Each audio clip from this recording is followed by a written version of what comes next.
dans le prochain épisode de Demain nous appartient. Tandis que Diego découvre qu'il a un demi-frère, une femme de son passé refait surface.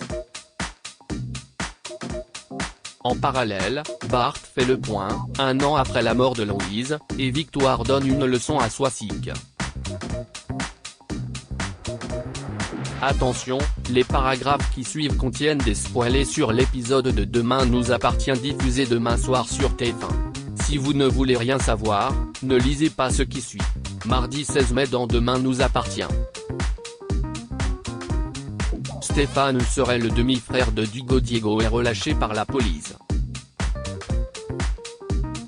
Raphaël lui apprend que son père a eu un autre enfant et que c'est en réalité l'Aiden de cet autre fils qui a été retrouvé sur sa chemise.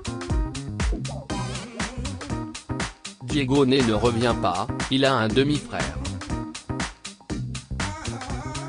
Et tout porte à croire que c'est ce demi-frère dont tout le monde ignorait l'existence qui a assassiné Bernard. Raphaël conseille à Diego d'être prudent.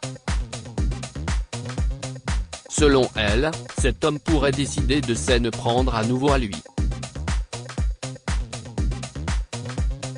Alors que Georges se demande s'ils ont affaire à une vengeance familiale par jalousie, Karim reçoit un appel de Lou, Nina s'est cassé le poignet et a une fracture ouverte.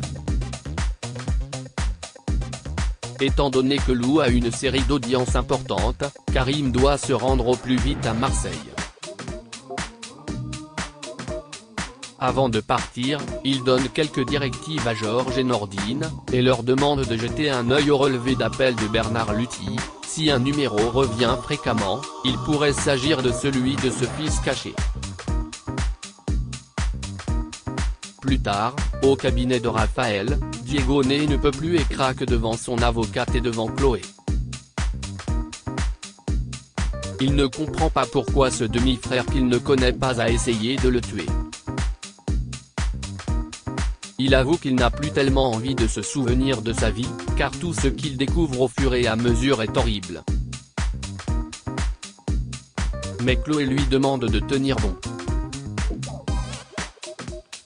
Elle est convaincue qu'ils vont découvrir de belles choses sur lui et sur son passé. Mais Diego est défaitiste. Il a peur de mourir. Georges, de son côté, a passé en revue les relevés téléphoniques de Bernard Luthi et a repéré un numéro de téléphone qui revient très souvent. Il s'agit du numéro d'une certaine Sandra Villeneuve. Cette dernière, convoquée au commissariat, jure qu'elle n'était pas la maîtresse de Bernard. Elle explique à Georges qu'elle était la meilleure amie de sa femme et que, après la mort de cette dernière, ils ont l'un et l'autre ressenti le besoin de se parler. Sandra fait ensuite une révélation à Georges. Il y a 1 mois environ, Bernard avait été contacté par un homme d'une trentaine d'années qui s'était présenté comme son fils. Bernard a refusé de rencontrer cet homme, il était certain de ne pas avoir eu d'aventure il y a 30 ans.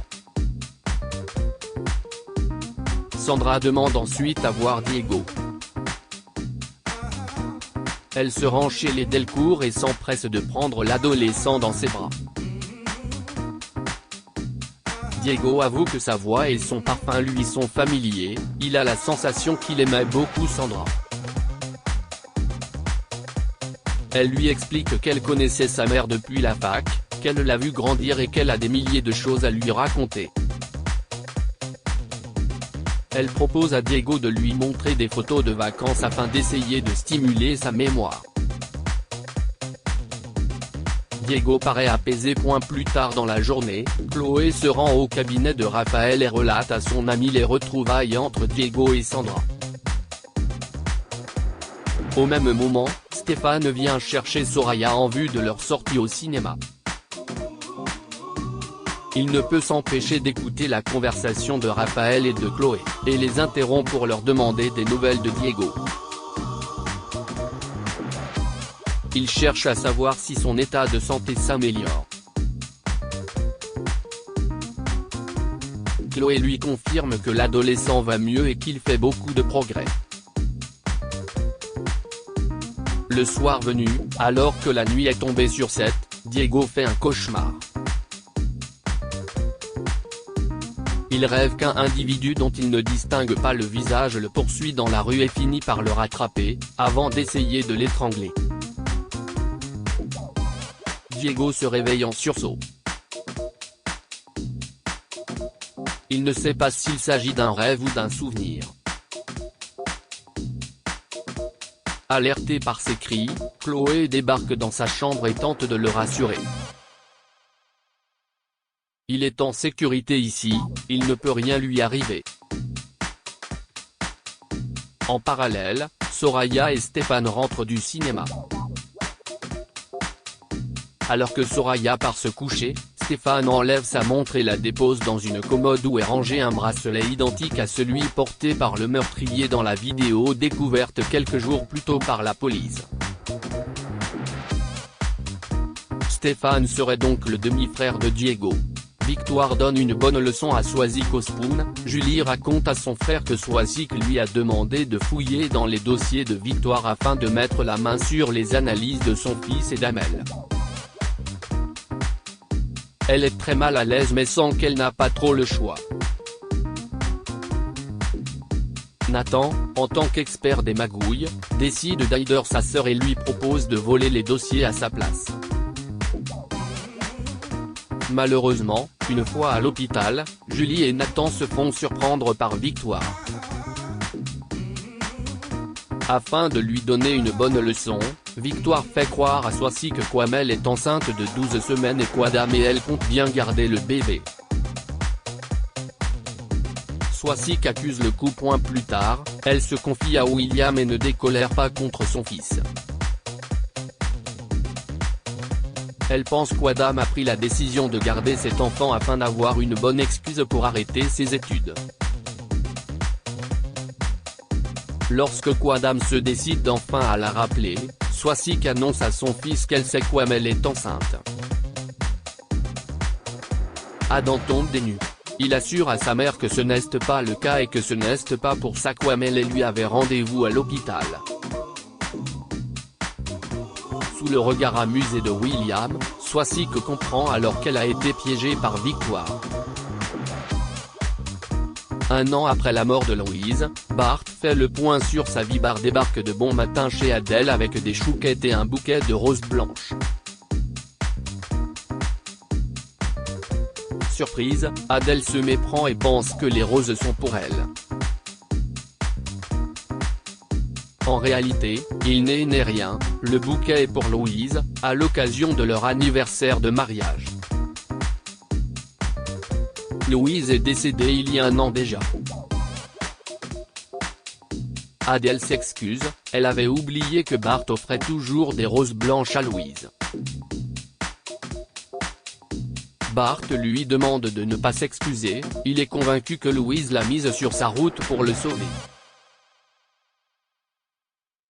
Une jolie déclaration que lui retourne Adèle, qui a la sensation que Louise a fait la même chose pour elle. Plus tard, Bart retrouve Roxane, Sarah et Nora sur la plage pour un pique-nique soi-disant improvisé. Mais Bart n'est pas dupe, il sait que ce pique-nique n'est pas du tout improvisé.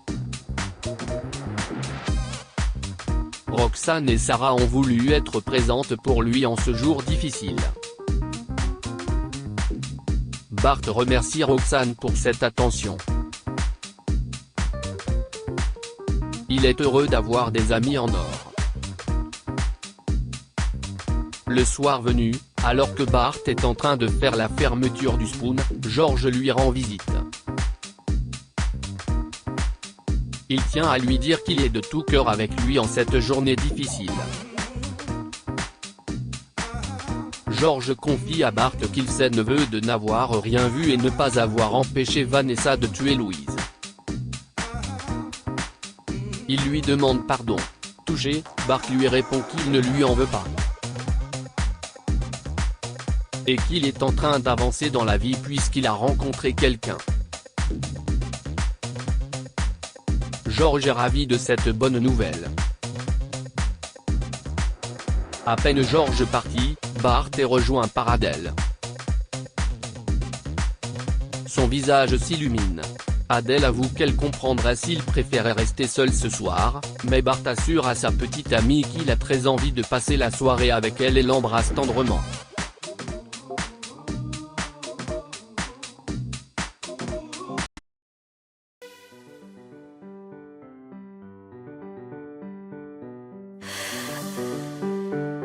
The man I love just had